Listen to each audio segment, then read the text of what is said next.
بعد قطاع غزة ولبنان أصبحت سوريا المنطقة الثالثة التي يطلق منها نشطاء صواريخ باتجاه إسرائيل. فهل تسببت استفزاز حكومة نتنياهو في فقدان تل أبيب قوة الردع للمرة الأولى؟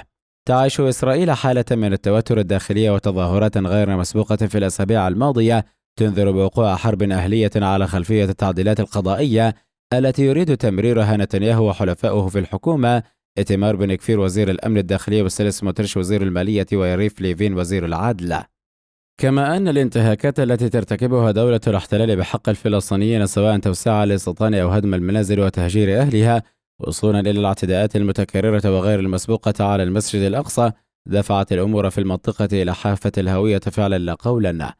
وكان تقرير لصحيفة هارتز الإسرائيلية قد تناول الأوضاع الحالية في تقرير عنوانه حكومة نتنياهو تواجه عاصفة من الاضطرابات، رصد كيف حل عيد الفصح اليهودي على إسرائيل هذا العام والاضطرابات محيطة بها من كل اتجاه.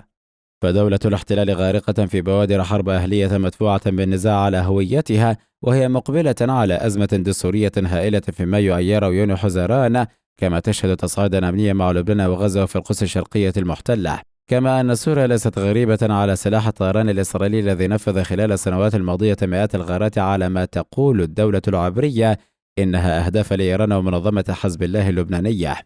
ربما تكون إسرائيل قد ترددت بشأن تصعيد الموقف بالرد على 34 صاروخا أطلقت من لبنان الخميس 6 من أبريل نيسان، إلا أنها سارعت لمهاجمة أهداف في سوريا بعضها تابع لجيش النظام السوري بعد ساعات قليلة على إطلاق 6 صواريخ من الأراضي السورية على دفعتين. ويجمع المحللون في إسرائيل على لا إطلاق الصواريخ سواء كان من غزة أو لبنان أو سوريا، فإنه يأتي ردا على اقتحامات الشرطة والمستوطنين الإسرائيليين للمسجد الأقصى خلال شهر رمضان بحسب تحليل وكالة الأناضول. ولا يدور حديث عن صواريخ أطلقت من الحكومتين اللبنانية والسورية، وإنما تقول إسرائيل أن الهجمات نفذها ناشطون فلسطينيون مدعومون من حزب الله وإيران. ولكن حتى وإن كان إطلاق الصواريخ من لبنان وسوريا محدودا، فإن فتح إسرائيل 3 جبهات بما فيها الجبهة الفلسطينية في وقت تشهد فيه البلاد خلافات داخلية حادة يمثل حالة غير مسبوقة في تاريخها. ولربما هذا ما استدعى إعلان جيش الاحتلال الإسرائيلي تمديد الإغلاق الذي فرضه الأربعاء الماضي على الضفة الغربية وقطاع غزة حتى مساء الأربعاء 12 من أبريل نيسان الموافق نهاية عقد الفصح اليهودي. من جهتها قالت وزارة الدفاع الإسرائيلية في بيان السبت أصدر وزير الدفاع يوآف جالنت تعليماته لجهاز الدفاع بتخصيص الموارد وقوات الجيش الإسرائيلي لتعزيز أنشطة الشرطة، حيث سيتم تحديد القوات من قبل المستوى المهني. وهناك إجماع داخل وخارج إسرائيل على أن الحكومة الحالية برئاسة نتنياهو التي توصف بأنها الأكثر تطرفا في تاريخ إسرائيل هي السبب الرئيسي في هذا التدهور الداخلي والخارجي خلال 100 يوم تقريبا من وصولها للسلطة. وتشابه 100 يوم الأولى من إدارة هذه الحكومة الإسرائيلية ما يعرف باسم أيام نابليون 100، أي المدة التي بدأت بعودة الإمبراطور الفرنسي نابليون بونابرت من المنفى إلى باريس في عام 1815 ثم إلى المنفى مرة أخرى. فقد شهدت هذه المدة القصيرة هزيمة الإمبراطورية في معركة واترلو والحرب النابليونية، ثم استعادة سلالة بوربون العرش في عهد لويس ال18. ولم يكن من المعتاد أن تجتمع على إسرائيل كل هذه المشكلات والأحداث بينما تقودها حكومة قليلة الكفاءة وضعيفة الأداء لوظائفها ومعادية للديمقراطية ومتطرفة ومشوشة كتلك الحكومة التي يقودها نتنياهو ويجسد عجزها. ولكن كما هو الحال مع الحكومات الكاكستقراطية فإن هذا كله كان متوقعا، وكان المآل واضحا منذ البداية وتحدث كثيرون عن ذلك، لكن أحد لم يعبأ بحديثهم بحسب تحليل هآرتز. وهكذا توالت الخسائر الاقتصادية والدبلوماسية والمجتمعية بسبب التشريعات الحكومية المناهضة للديمقراطية، وكان الأمر مسألة وقت قبل أن تتدهور الجبهة الأمنية. عاموس يادلين الرئيس السابق لشعبة الاستخبارات العسكرية الإسرائيلية أمان قال إن الأحداث الأمنية لم تنتهي بعد، نحن في وسطها ويمكن أن تتصاعد إلى نقطة عملية أو جولة أو حرب.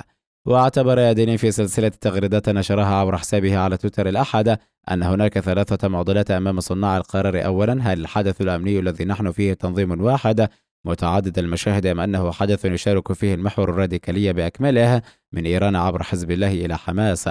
وأضاف يادلين ثانيا، هل تآكل الردع الإسرائيلي إلى مستوى يستدعي العمل على سعادته أم أن سياسة الاحتواء التي تنتجها إسرائيل صحيحة؟ ثالثا، ما الاستراتيجية والخطوات المطلوبة لاستعادة الردع دون التصعيد إلى صراع كامل في الجنوب وخاصة في الشمال؟ ورأى يدلين أنه رغم أن الحرم القدسي الشريف هو مولد الأزمة وأن مطلق الصواريخ من غزة وشمال فلسطينيون، إلا أن هذا ليس حدثا فلسطينيا وإنما حدث محوري متعدد الساحات. وحذر أن الحدث لا تقتصر احتمالات تصعيده الخطيرة على الساحة الفلسطينية وحدها، فمن الصعب الافتراض أن وابل مكثف من الصواريخ من جنوب لبنان أطلق دون علم حزب الله. وأكمل يدلين إطلاق النار من سوريا هو أيضا من لواء القدس الذي يديره النظام السوري بدعم من إيران وحزب الله. واعتبر يدلين أن تآكل الردع الإسرائيلي جاء بسبب تقدير العدو أن إسرائيل ضعفت بسبب الانقسام الداخلي، وأن علاقتها مع الولايات المتحدة بأزمة، وأنها نفسها تخشى الحرب مستدركا. ومع ذلك من المهم التمييز بين الردع الإسرائيلي الاستراتيجي الذي لا يزال قويا جدا وبين تقدير عدونا بأن مستوى استفزازنا قد ارتفع بشكل كبير. وقال إن الأمين العام لمنظمة حزب الله حسن نصر الله يرى في التصعيد مع إسرائيل مخاطرة محسوبة، ومن الصواب تحملها لأن إسرائيل في وضعها لن تخاطر بالحرب. هذه وصفة كلاسيكية لسوء التقدير عانى منها نصر الله بالفعل عام 2006. وأشار يدلين إلى أن الخطوة الأولى والأكثر إلحاحا التي ستعيد على الفور صورة الردع لإسرائيل وعدم وجود تكاليف أمنية من جانبها هي وقف الإصلاحات القضائية. ففي ضوء حالة الطوارئ الأمنية يمكن لرئيس الوزراء بنيامين نتنياهو وينبغي عليه أن يعلن أن أي تغيير في الهيكل الحكومي لن يكون إلا باتفاق واسع. وقال الرئيس السابق للشعبة الاستخبارية العسكرية الإسرائيلية سيمكن الانتقال من الداخل إلى تحسين فوري للعلاقات مع واشنطن وتركيز الحوار والتعاون مع الإدارة الأمريكية في التعاون مع التهديدات الآنية والمستقبلية من عناصر المحور بقيادة إيران بما في ذلك المجال النووي.